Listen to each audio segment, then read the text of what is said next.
The alarms blared throughout the station as Elena raced through the corridor, pushing herself along in zero gravity with practiced precision. The horizon was in trouble. "Status report," she demanded, sliding into the engineering bay where her team worked frantically at control panels. "Primary environmental systems failing," Lieutenant Ortiz reported, his face pale. "Oxygen recyclers are down to 20% capacity and dropping. Backup systems aren't responding." Elena's mind raced. 300 kilometers above Earth, with a crew of 12, they had maybe 4 hours before the situation became critical. Rescue ships would take at least 6. "What about the manual override?" she asked, already pulling up the schematics. "Main control circuits are fried.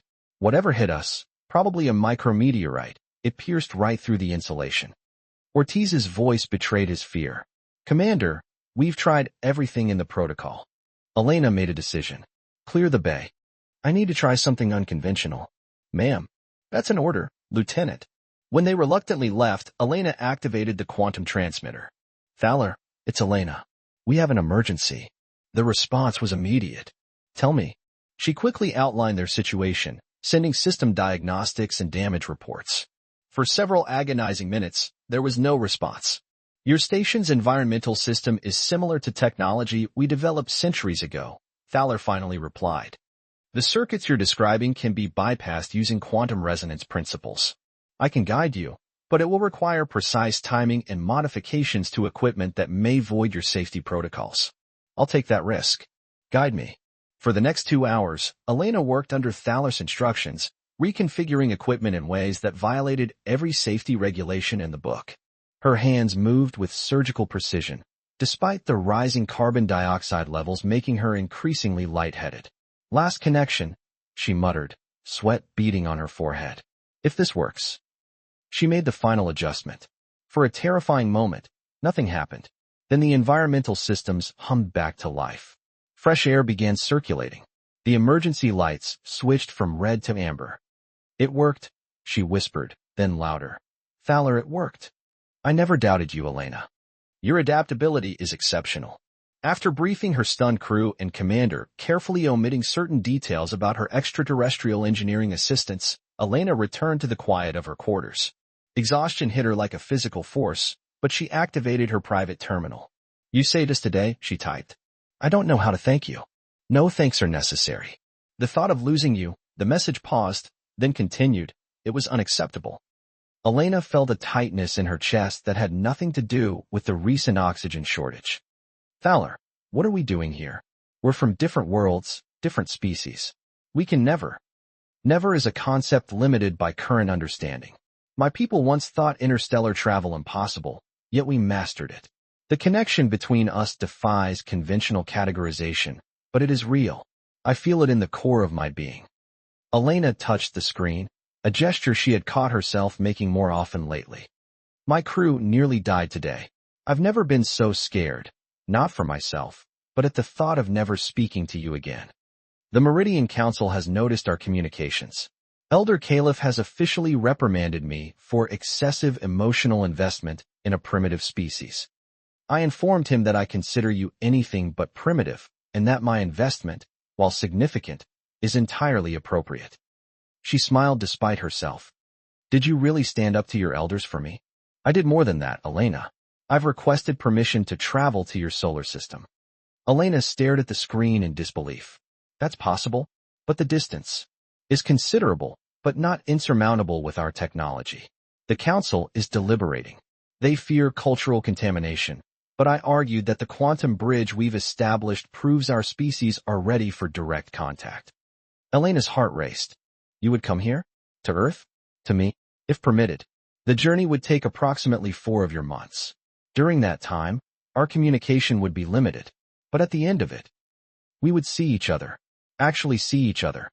Elena could barely breathe at the thought.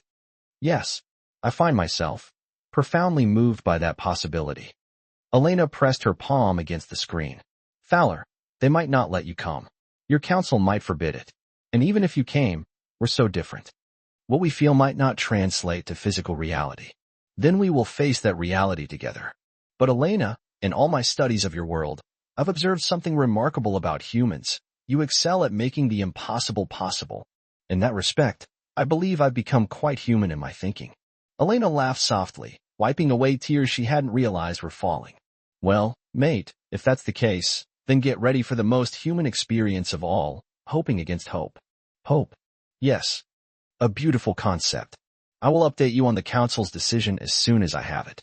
Until then, Elena Reyes, know that across the void between stars, you are in my thoughts. And you in mine, she whispered, even after the connection went quiet. So your species doesn't sleep? Elena asked, sipping her coffee as she floated in the observation module. Earth hung like a blue marble below, catching the first rays of sunrise. These early morning conversations with Thaler had become the highlight of her days over the past 3 weeks. Not as you do. Thaler's message appeared on the screen. We enter periodic restoration phases, but our consciousness remains partially active.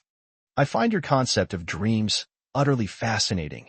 Experiencing involuntary narratives while unconscious seems both alarming and wonderful. Elena laughed. Sometimes they're wonderful. Other times you're back in high school with no pants on. There was a pause before Thaler's response. I've just accessed your cultural database on common nightmares. Your species' anxieties are remarkably relatable. Their conversations had evolved beyond the formal exchanges that dominated the official diplomatic channel. While politicians and scientists conducted careful, measured discussions during scheduled sessions, Elena and Thaler spoke about music, art, childhood memories, and the view from their respective windows into space. The Joint Space Command is buzzing about your propulsion technology, Elena said, changing the subject. They keep asking me for insights, as if you've been giving me engineering schematics during our chats. And have I been indiscreet, Commander Reyes? The message carried a teasing tone that Elena had come to recognize. Terribly. All those star charts and wormhole coordinates you've been sending me. Very naughty of you. My superiors harbor similar suspicions. Elder Caliph suggested yesterday that I'm becoming emotionally compromised by our interactions. Elena's smile faded slightly. Are you? Compromised? I mean. The response took longer than usual. Among my people, connecting deeply with another mind is considered the highest form of communion. Distance is irrelevant. Understanding is everything. That's not really an answer, Elena said softly.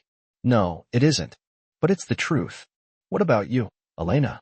Your director Watkins seems concerned about our unauthorized communications. Elena shrugged, though she knew Thaler couldn't see the gesture. Humans are protective of their own, especially when meeting technologically superior aliens. You don't seem afraid. Should I be? She asked. No. But that trust, it matters to me. Elena studied the message for a long moment. You know what I wish? I wish I could see you. Actually see you. Do meridians have something like photographs? The screen went blank for nearly a minute. Elena worried she'd somehow offended him. Then an image appeared, a tall, slender figure with opalescent skin that seemed to shimmer with internal light. Thaler had 4 arms, elongated fingers, and a face that was both alien and expressive, with large, luminous eyes that held a depth of intelligence Elena found immediately arresting. This is me, the message below the image read. Though our appearance matters little in quantum communication, I too have wondered about the being whose thoughts have become precious to me. Elena's heart skipped. She quickly activated her station camera and sent a picture of herself, hair tied back in her standard regulation bun, standard blue ISS jumpsuit, floating in zero gravity with Earth behind her. This is me, she typed, suddenly feeling shy. Not as luminous as you. You shine in your own way, Elena. Your species' physical form is different from ours, but there is a symmetry, a rightness to you that I find deeply appealing. Elena felt warmth spread through her chest. Careful, Thaler. That almost sounds like flirting. Does it? Perhaps I should research this concept more thoroughly before commenting further. But Elena, I believe I would find you remarkable regardless of your physical form. It is your mind, your perspective, that draws me across the void between stars. Before she could respond, her comm unit buzzed with an urgent message from the station commander. Elena reluctantly closed their private channel, but not before sending one last message. In that case, my luminous friend, I feel exactly the same way. Until tonight, mate. As she made her way to the command module, Elena realized that somewhere along the way, mate had started to feel less like a quirk of translation and more like a promise. Commander Elena Reyes swore under her breath as the circuit board sparked beneath her fingers. The communications array on the ISS Horizon wasn't supposed to be this temperamental. After 3 years as the station's engineering chief, she developed a reputation for fixing anything, but this new quantum transmitter module was testing her patience. Come on, you stubborn piece of... Another spark, and suddenly the device hummed to life. The small lab filled with a soft blue glow as indicators blinked across the control panel. Elena frowned. She hadn't activated the system, she'd simply been replacing a damaged component. Horizon Engineering, please confirm activation protocol, she said into her comm, expecting a response from Mission Control. Instead, the screen before her flickered, displaying symbols she didn't recognize. They shifted and rearranged themselves until they formed words in English. Identity unknown. Please state designation and purpose. Elena's heart raced. This wasn't Mission Control. The quantum transmitter was experimental technology, designed for instantaneous communication across vast distances, but it wasn't scheduled for testing for another month. This is Commander Elena Reyes, Engineering Chief, International Space Station Horizon. I've accidentally activated this system during maintenance. Who am I communicating with? A pause. Then, fascinating. A spontaneous quantum resonance bridge. I am Thaler, Knowledge Keeper of the Third Sphere, Meridian Collective. Elena's fingers froze above the keyboard. This couldn't be happening. Is this some kind of joke? Johnson, if you're messing with the new equipment, I assure you, this is not what you would call a joke. Our research outpost detected an unusual quantum signature emanating from your star system. I was assigned to investigate. It appears your maintenance has created an unexpected connection between our communication arrays. Elena glanced at the door, half expecting her crew to burst in laughing. But the corridor remained empty. You're claiming to be non-human. Correct. Though I find it curious that we can communicate so effectively. Your language patterns are being translated seamlessly. This suggests our thought structures share fundamental similarities despite our evolutionary differences. Elena felt dizzy. First contact, accidental first contact, during routine maintenance. I should notify my superiors, she managed to say. As should I. But perhaps, a moment first? This connection is remarkable. It would be a shame to sever it before we understand it better. Something in the gentle curiosity of the message made Elena hesitate. Protocol demanded immediate reporting of any anomalous communications. But if this was real? Agreed. A few minutes of direct communication before the bureaucrats take over. Can you tell me about your world, Thaler? With pleasure, Elena. We orbit a binary star system approximately 147 light-years from your position. Our civilization is considerably older than yours, but we've observed your species with great interest. Your adaptability is quite remarkable. Elena smiled despite herself. Remarkable? That's not usually how humans are described. How would you describe yourself, then? Stubborn. Curious. Constantly getting into trouble and somehow muddling through. A brief pause. That is endearing. Elena felt a strange warmth in her chest.